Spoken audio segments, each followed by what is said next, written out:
I want to start off by saying happy 4th of July. From all of us at Mets Weekly, we hope you have a safe and pleasant holiday. This was not the most pleasant week in New York Mets baseball. It definitely could have been better. But welcome to another Mets Weekly recap where we go over the good, the bad, and everything in between. On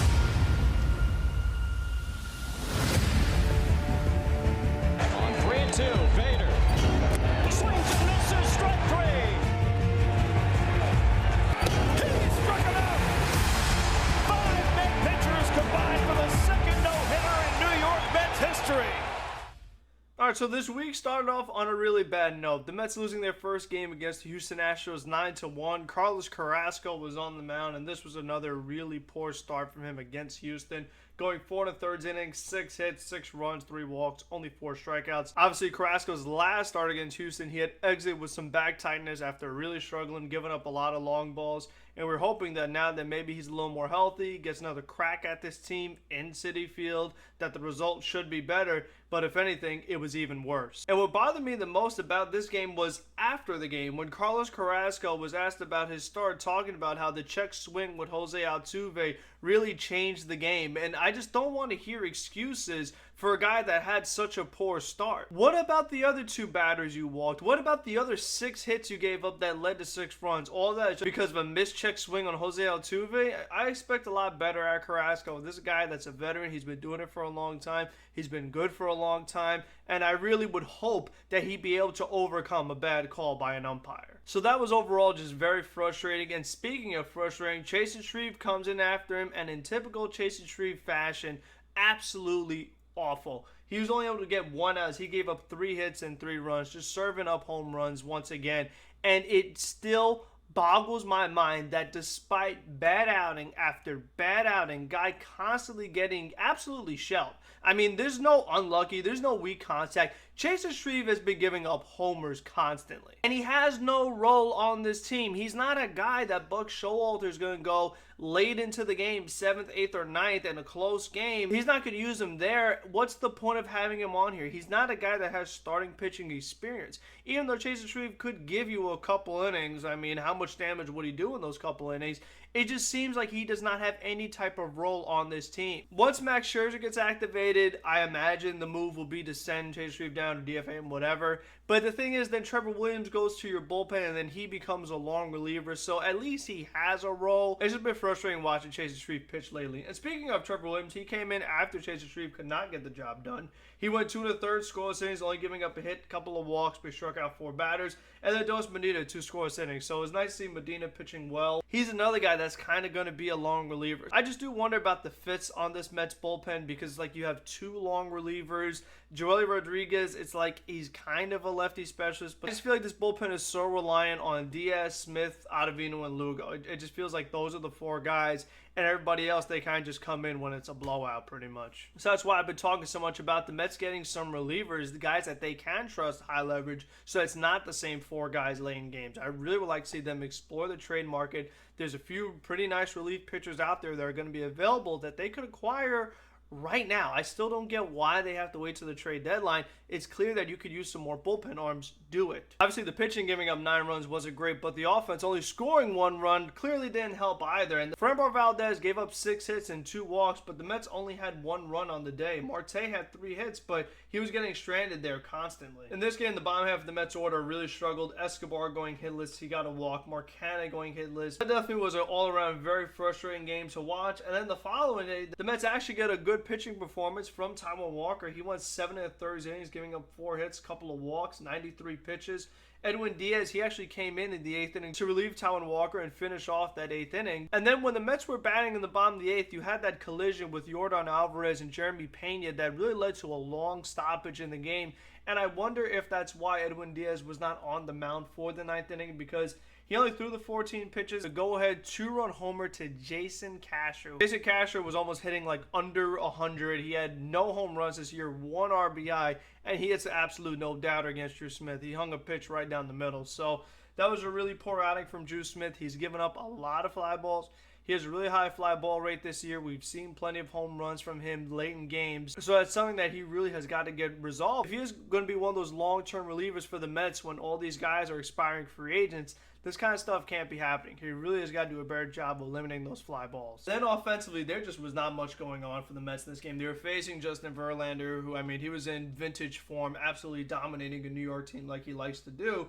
You got a hit from Nimmo to start things off. You had a walk from Alonso. And you actually had an infield hit from Inciarte. And that was my biggest frustration about this game, was the fact that Ender Inciarte was making a start for the Mets in left field. I don't have a problem with Inciarte being on the team if he's going to be a guy that's a pinch runner and a late game defensive replacement. That's well good and all, but you cannot tell me that Ender Inciarte makes a start when you have all of your position players fully healthy. The fact that Mark Canha is on the bench, I know Buck Showalter doesn't like to play Mark Canha 3 days in a row. Not allowed to do it, but you have an off day the next day. You just lost 2 games in a row, so it's just like, I think Mark Canha could handle playing 3 days in a row when he has an off day the next day anyway. Inciarte should not be making starts on a team that has this kind of payroll, that has the expectations of, okay, we're trying to win the World Series this year.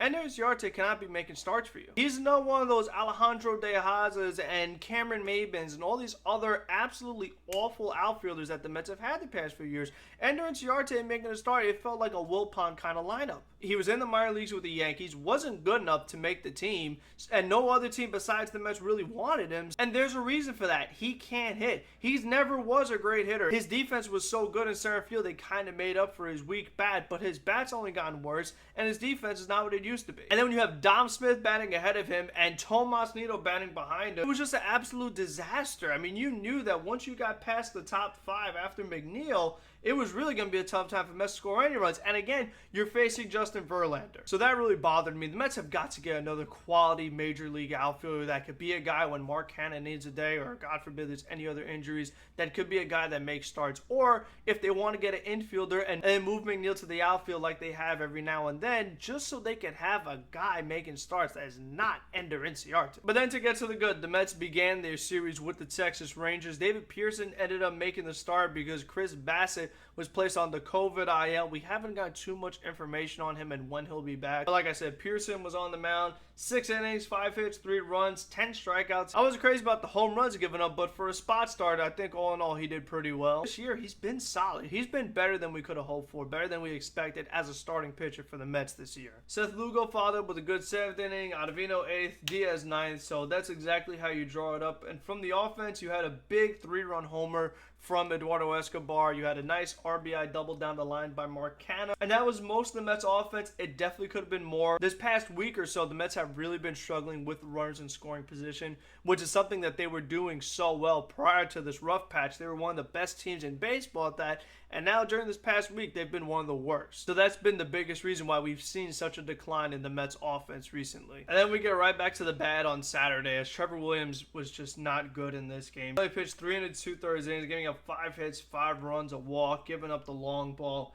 It was just an ugly outing from Trevor Williams. Chase Shreve came in, faced 1 batter, struck him out. At least all he had to face was 1 batter, and it was a lefty. Because if he had to do any more than that, I think we have a pretty good idea what would have happened. Adonis Medina, 2 more scoreless innings. Joely Rodriguez, he pitched an inning, giving up a run. And then Tommy Hunter, he pitched 2 innings, giving up 1 run, but there were 4 hits. Some weak contact, but still gave up a run. Mets got another home run from Eduardo Escobar in this game, but the most frustrating part on the offensive side was that Francisco Lindor got on base all 4 times in this game, and Pete Alonso left him stranded on base all 4 times. Alonso, the MLB league leader in RBIs, has not gotten an RBI, it seems like, all week. And it's just really frustrating because, Marte had a couple hits in this game. Nimmo had a hit. The Mets had plenty of opportunities to score more runs despite how bad the pitching was in this game to really keep the game close, but they just didn't come through with runners on base again. And the Mets bounced back with Carlos Carrasco bouncing back on Sunday. 5 2/3 scoreless innings, 6 hits, a run, 8 strikeouts.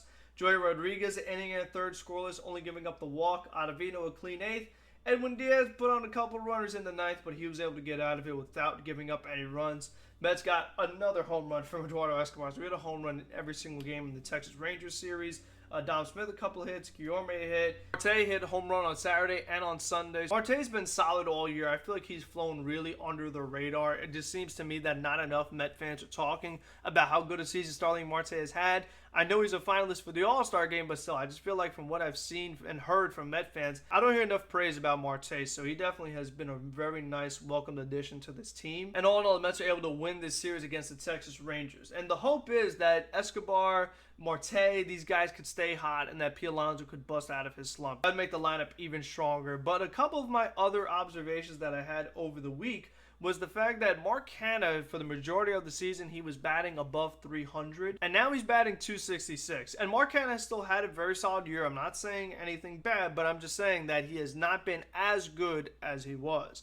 And the same goes for Luis Guillorme, who at a time period was batting 350. Now he's down to 293. And we know Luis Guillorme was not going to hit 350 this year. But again, the Mets offense hasn't been as good, and you can kind of see why when guys like Alonso, Canna, and Guillorme haven't been as good as they were earlier in the year. The Mets really need Escobar to keep up that power surge. I mean, he's not going to hit a home run every single game, but he needs to continue to be a home run threat, because outside of him and Alonso, because after you get past the first four guys in the order, there aren't many home run threats on this team. Jeff McNeil is not a home run threat. Obviously, the catchers aren't. Dominic Guillorme are not home run threats. Mark Hanna, every now and then, he could sneak one out, but it's really up to Escobar to be that extra power bat in the lineup. If the Mets continue to not call up any minor leaguers that have power, like Vientos or Polka, or they don't make any trades, somebody on the team is going to have to step up. But speaking of call-ups, Francisco Alvarez getting promoted to AAA Syracuse, that's a pretty big deal. He's moving much faster than going into the season, we thought, but